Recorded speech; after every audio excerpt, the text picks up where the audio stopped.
Sallallahu ala Muhammad sallallahu alaihi wasallam. Jadi yang ada, kalau ada orang berkata ini ada ayat-ayat yang kontradiktif, ada hadis-hadis yang kontradiktif, kita harus sikapi dengan bijak dan mengatakan tidak ada yang kontradiktif. Kalau kamu menganggap ayat ataupun hadis kontradiktif, berarti yang bukan ayatnya yang kontradiktif, tapi kitanya yang terlalu awam, tidak tahu bagaimana metode memahami tentang referensi itu. Ini yang kita harus mengerti dengan baik. Sama dengan apa yang sedang disampaikan oleh Imam Al-Qurtubi dalam pembahasan halaman ke-418. Imam Al-Qurtubi sekarang dibuka di halaman 418. Imam Qurtubi mengatakan wa yauma yahsyuruhum ka'allam yalbasu ila sa'atan min nahar yata'arafuna bainahum qad khasiral ladzina kadzdzabu bi liqa'illahi wa ma kanu muhtadin. Dan ingatlah akan hari di waktu itu Allah mengumpulkan mereka, maka mereka merasa pada hari itu mereka seakan-akan tidak pernah hidup di dunia, kecuali hanyalah di waktu siang hari yang singkat. Dan di waktu itu mereka saling berkenalan. Ini menerangkan bahwasanya orang-orang yang dikumpulkan pada waktu di akhirat kelak, mereka itu tidak merasa hidup di dunia kecuali sebentar. Ya ta'arafun, dan mereka saling berkenalan satu dengan yang lainnya. Ini ada pada surat Yunus 45. Allah juga menyampaikan pada surat Al-Isra, yaitu ayat yang ke-97.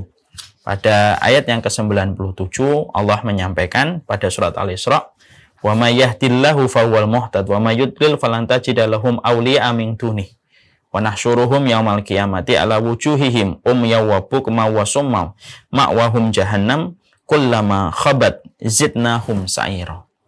Allah menyampaikan di dalam surat Al-Isra 97, barang siapa yang telah diberikan petunjuk oleh Allah, tidak ada satu, maka sesungguhnya dia telah mendapatkan petunjuk. Dan barang siapa yang disesatkan, maka sekali-kali dia tidak akan mendapatkan penolong bagi mereka kecuali adalah Allah. Dan kami akan mengumpulkan mereka pada waktu hari kiamat, kami seret di atas wajah mereka dan muka mereka dalam kondisi bisu, tuli, dan buta. Tempat kediaman mereka adalah di neraka Jahannam. Tiap kali nyala api Jahannam itu padam, kami tambahkan lagi nyalanya. Ini kan kita mendapati surat Yunus 45 dan surat Al-Isra 97 seakan-akan bertentangan. Pada surat Yunus 45 di situ dikatakan ya ta'arafuna bainahum.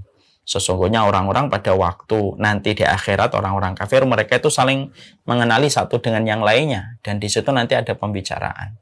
Padahal pada surat Al-Isra 97 mereka diterangkan bahwasanya bukma wa umyan wa summan, mereka akan dibangkitkan dalam kondisi bisu, tuli, dan buta. Padahal kalau bisu berarti tidak bisa bicara, bagaimana saling mengenal kalau bisu, tuli, dan buta? Ini kan seakan-akan dua riwayat yang bertentangan.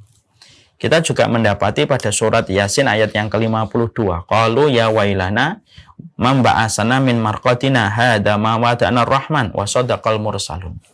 Maka mereka berkata, aduh celakalah kami, siapakah yang membangkitkan kami dari tidur kami ketika kami di dalam kubur.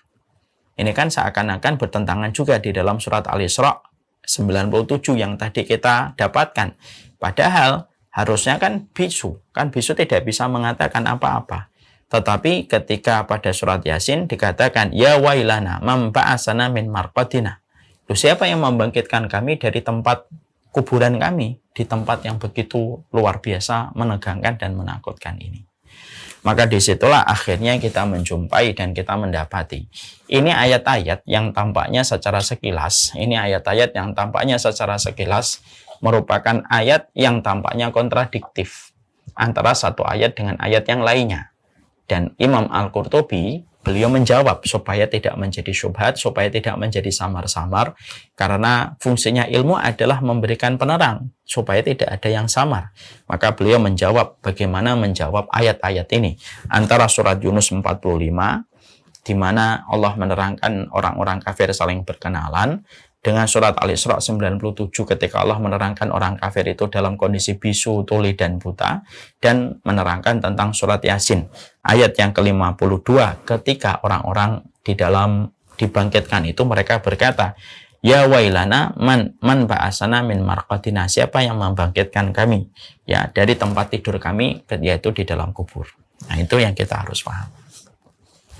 Maka sesungguhnya Imam Al-Qurtubi lalu menjawab, ayat-ayat yang Allah terangkan pada ayat yang tadi tampaknya bertentangan antara satu ayat dengan ayat-ayat yang lainnya. Sebenarnya tidak ada yang bertentangan, karena setiap ayat-ayat itu, surat Al-Isra, kemudian surat Yasin, kemudian surat Yunus, itu konteksnya pada waktu yang berbeda-beda. Surat Yunus memiliki waktu momen sendiri, surat Yunus memiliki momen sendiri, dan surat Yasin memiliki momen sendiri. Makanya beliau lalu mengatakan, sesungguhnya kondisi manusia itu nanti ketika pada waktu mereka dibangkitkan dari kuburan, maka setidaknya ada 5 kondisi keadaan, yang mana pada 5 kondisi itu saling berbeda-beda antara satu kondisi dengan kondisi yang lainnya. Kondisi ketika baru dibangkitkan akan berbeda ketika kondisi mereka dihalau ke tempat hisab. Jadi kondisi ketika dibangkitkan jangan disamakan ketika kondisinya mereka dihalau ketika mereka akan dihisab. Kemudian ketika mereka sedang dihisab, kondisinya beda lagi. Kondisi ketika mereka digiring ke tempat pembalasan, ketika orang-orang mulai digiring menuju ke neraka, itu sudah beda lagi. Dan kondisi ketika mereka sudah berada di dalam neraka dan berada di dalam surga, itu juga beda lagi. Jadi disitulah Imam Qurtubi menerangkan ada 5 kondisi manusia yang berbeda-beda, di mana sifat orang ketika mereka berada pada 5 kondisi ini beda-beda. Kondisi ketika baru dibangkitkan, kondisi ketika baru dihalau ketika menuju kepada hisab, kondisi ketika dihisab, kondisi ketika diarahkan menuju ke neraka, dan kondisi ketika mereka sudah di neraka. Itu kondisinya berbeda-beda. Dan itu yang akan menjadi penjelas dari ayat-ayat yang tadi kita sebutkan. Apakah yang sebenarnya orang nanti ketika dibangkitkan itu bisu, tuli, dan buta, ataukah mereka bisa bicara? Kalau ditambah lagi dalam surat Toha, di dalam surat Toha nanti kita juga dapatkan ada orang-orang yang mereka dibangkitkan dalam kondisi buta. 5 hasyartani a'ma wa qad kuntu basira. Mereka itu ketika dibangkitkan buta, mereka bisa ngomong. Mereka berkata, 5 hasyartani a'ma wa qad kuntu basira. Ya Allah, kenapa engkau bangkitkan kami dalam kondisi buta, wa qad kuntu basira, padahal kami dulu ketika di dunia mampu melihat.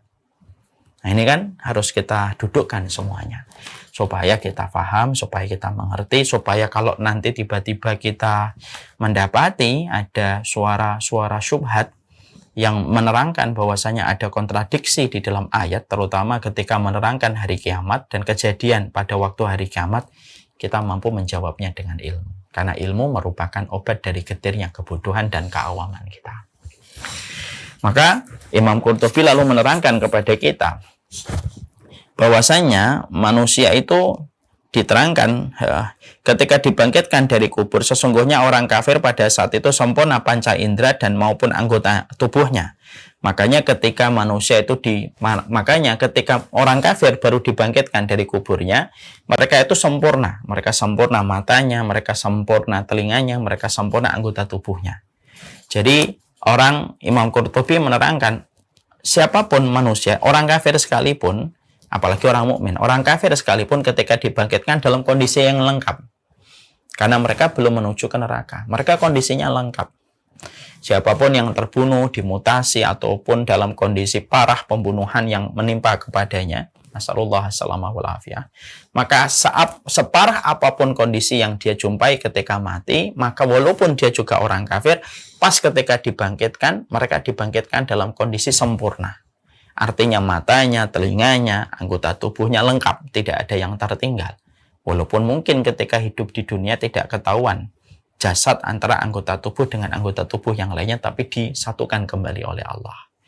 Maka pada saat itu mereka saling berkenalan, mereka saling berkata, ya, mereka saling berkata dan mereka itu saling berdialog pada waktu itu, ya. Sehingga mereka pada saat itu mereka bisa bicara. Makanya sama dengan kondisi ketika manusia baru dibangkitkan, ada profilnya manusia yang dibangkitkan betul-betul buta. Ini sebagian ulama mengatakan dia betul-betul buta. Jadi dia merasakan kengerian dan ketakutan yang sangat mencekam yang dia rasakan sampai ke lehernya, sampai betul-betul ke ubun-ubun otak kepalanya, dia berada pada ketakutan, ditambah lagi pada kondisi buta. Itu tentunya sangat mengerikan. Kita bisa bayangkan ada seseorang tidur, sebelum dia tidur bisa melihat, ketika bangun tidak bisa melihat. Kita bisa membayangkan kepucatan yang dia rasakan, ketakutan yang dia khawatirkan, tiba-tiba matanya tidak bisa melihat. Lah, kondisi orang baru bangun tidur, tiba-tiba tidak bisa melihat, sebelum tidur dia bisa melihat, itu jauh lebih ringan dibandingkan orang yang ketika hidup dia bisa melihat, ketika di kuburan juga masih bisa melihat, tapi ketika dia dibangkitkan tidak bisa melihat. Nah, itu kondisinya mencekam. Dan pada saat itu ketika anggota tubuhnya itu masih lengkap, maka saat itulah mereka saling berbicara. Mereka berkata, lima hasyartani a'ma wa qad kuntu basira. Mereka belum bisu. Mereka masih diberikan kesempatan untuk bicara. Ya, mereka masih diberikan oleh Allah untuk kesempatan untuk bicara. Bagaimana dengan surat An-Naba? La yatakallamuna illa man adina lahur rahman wa qala shawaba. Tidak ada yang bisa bicara ya kalau manusia nanti di hari kiamat. La yatakallamun illa man adina rahman wa qala shawaba. Tidak ada yang bisa bicara ketika manusia di hari kiamat. Kalaupun bicara pasti benar. Lah, ini tidak bisa bicara. Ini bisa bicara. Oh, itu la yatakallamuna illa man adina lahur rahman bukan pada saat ketika baru dibangkitkan. Itu nanti pada saat ketika dihisab. Ketika baru dibangkitkan, maka sesungguhnya manusia mereka masih bisa bicara. Makanya sampai diterangkan di dalam ayat yang tadi kita baca, illa sa'atam min nahari yata'arafuna bainahu. Mereka saling mengenal satu dengan yang lainnya. Dan mereka saling mengenal dan mereka saling bicara tentang apa yang sedang terjadi dan menimpa untuk mereka pada saat itu. Terhadap sebuah peristiwa besar yang mereka dustakan sepanjang hidup mereka. Dan yang paling terbelalak adalah orang-orang yang sepanjang hidupnya tidak pernah beriman kepada hari akhir. Dan tidak beriman kepada hari akhir sesuai dengan apa yang disampaikan petunjuk Rasul. Itu yang paling terbelalak.